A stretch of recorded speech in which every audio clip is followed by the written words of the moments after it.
Assalamualaikum warahmatullahi wabarakatuh. Selamat siang Bapak Ibu semuanya. Yang saya hormati Bapak Dr. Jody Wisnu dan juga Mbak Hanin. Selamat siang dan kepada para partisipan semuanya.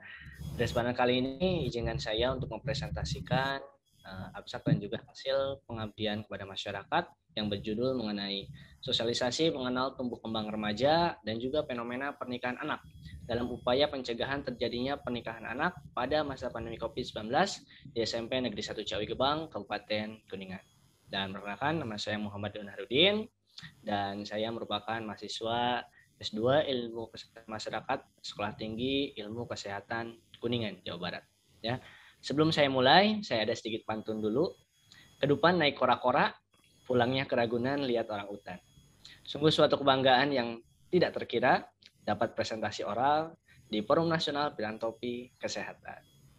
Oke, saya masuk. Nah, di sini ada pendahuluan. Poin yang pertama adalah masa remaja merupakan masa peralihan antara masa anak dan juga masa dewasa yang ditandai dengan kematangan fisik, sosial, psikologis yang berhubungan langsung dengan kepribadian, seksual dan juga peran sosial bagi remaja itu sendiri.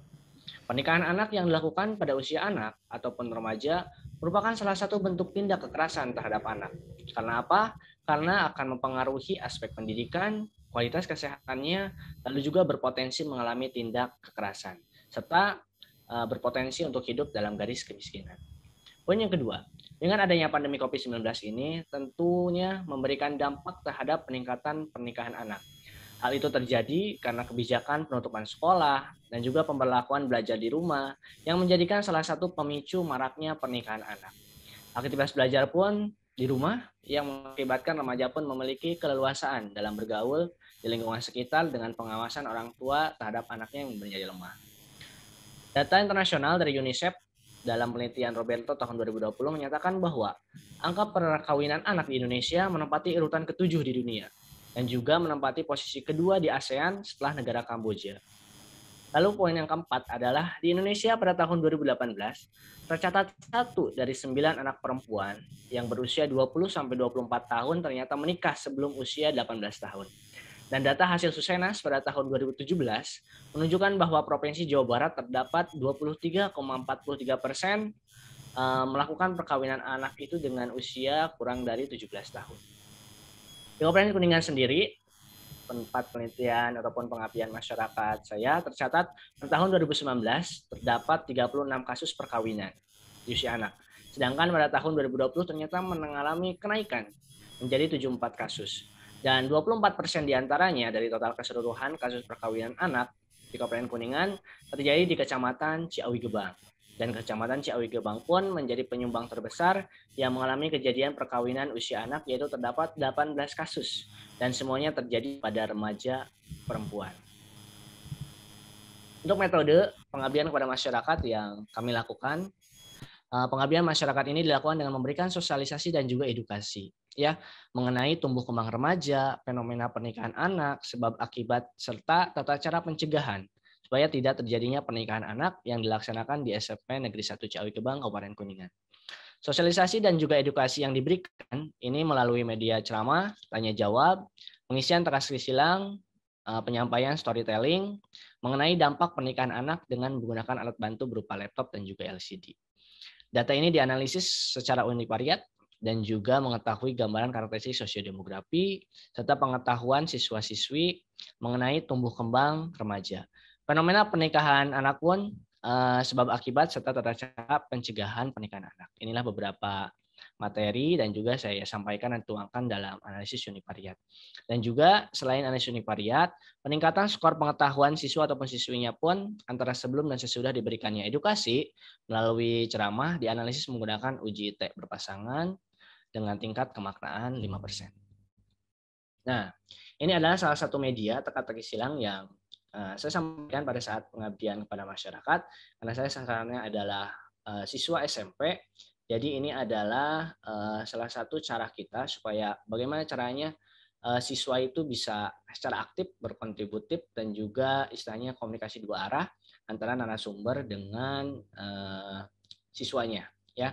Dan juga ini materinya diantaranya tentang tumbuh kembang remaja, jenis-jenis kekerasan, dan juga fenomena pernikahan anak, diantaranya penyebab ya terjadinya pernikahan anak. Dan ini untuk hasil univariat untuk karakteristik sosiodemografi siswa-siswi SMP Negeri 1 Ciawi Gebang, Kabupaten Kuningan. Untuk karakteristik usia, ya mayoritas adalah usia 13 tahun, ya sejumlah 90 orang ataupun sekitar 54,2%. Untuk jenis kelamin mayoritas adalah perempuan sebanyak 154 orang ataupun 91,8%. Untuk distribusi kelas kebanyakan dari kelas 7 yakni 67 orang dan sekitar 40,4%. Dan pendidikan akhir ayah dari siswanya mayoritas adalah tidak tamat sekolah, yakni sebanyak 48 orang atau sekitar 28,9%. Dan pendidikan akhir ibu pun tidak jauh berbeda, yakni tidak tamat sekolah. Dan jumlahnya adalah 67 orang, yakni 40,4%.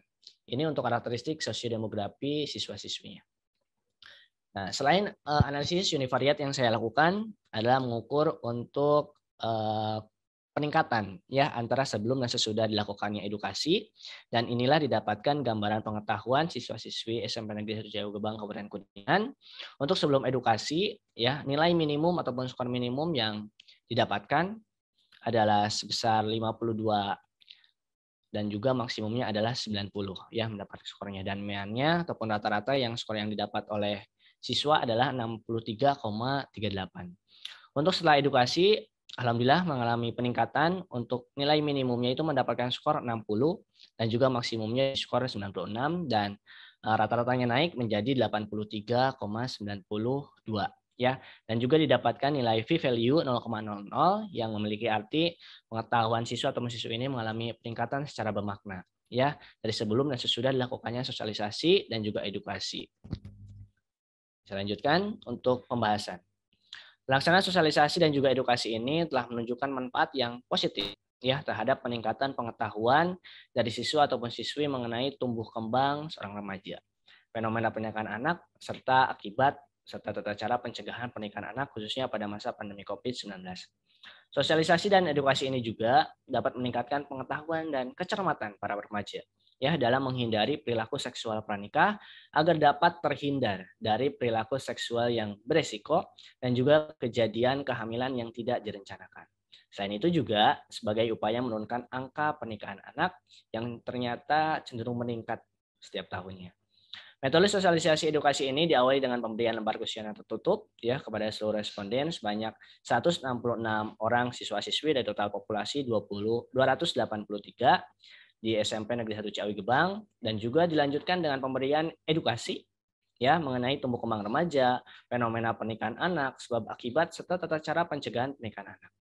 Di sela-sela pemberian materi untuk meningkatkan fokus dan juga antusias siswa-siswinya, kami pun beranggapan untuk memberikan games ya untuk mengisi teka-teki silang yang tadi sebelumnya kami sampaikan sesuai dengan topik yang telah diberikan. Selain itu pula, untuk lebih memberikan kesan terkait bahaya pernikahan anak, narasumber pun memberikan storytelling ya mengenai fenomena pernikahan anak dan juga risiko yang dialaminya dengan menggunakan alat bantu laptop dan juga LCD. Selanjutnya ini menurut penelitian Daniyawati pada tahun 2003, ternyata pengetahuan mengenai kesehatan reproduksi dan juga seks sangatlah mempengaruhi perilaku seksual remaja. Dikarenakan pengetahuan yang kurang mengenai seks akan membuat remaja menjadi penasaran dan juga cenderung untuk mencoba.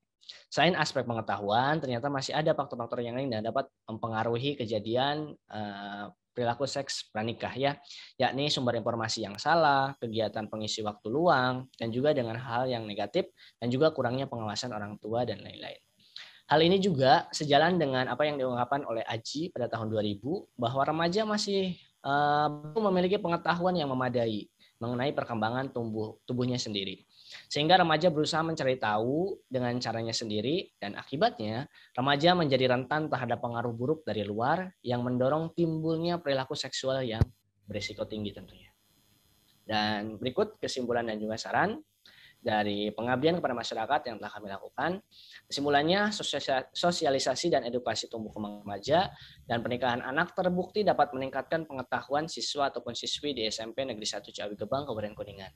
Dan terdapat beberapa saran dari pelaksanaan kegiatan pengabdian masyarakat ini. Yang pertama adalah melakukan sosialisasi dan juga edukasi tumbuh kembang remaja dan pernikahan anak secara luas, ya, dilakukan terhadap siswa-siswi lainnya, baik itu usia SD, SMP maupun SMA, karena di usia tersebut sangatlah rentan, ya, para remaja itu pada kegiatan seksual.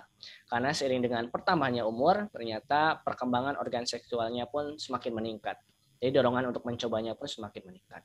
Yang kedua adalah melakukan tindak lanjut kegiatan ini dengan meneruskan sosialisasi dan juga edukasi oleh pihak sekolah seperti guru BK, guru IPA ya yang berkaitan dengan case pro ataupun kesehatan reproduksi maupun guru agama untuk peningkatan pengetahuan agama supaya memiliki benteng untuk tidak melakukan perilaku seksual yang berisiko terlebih dahulu, yang dapat berpengaruh terhadap fenomena perilaku seksual pranikah dan juga dapat menurunkan angka pernikahan anak. Dan ini beberapa dokumentasi kegiatan untuk pengabdian kepada masyarakat di SMP Negeri 1 Ciawi Gebang. Baik, mungkin itu saja yang dapat saya sampaikan. Sebelum saya tutup, ada quote sedikit dari saya. Jadilah generasi berencana, jangan generasi pembawa bencana. Karena dengan terencana, semuanya akan terlaksana, tidak hanya sekedar wacana. Jadilah generasi baper, yakni bawa perubahan dan juga banyak berperan. Baik, akhir kata, wabillahi taufiq wal hidayah. Wassalamualaikum warahmatullahi wabarakatuh.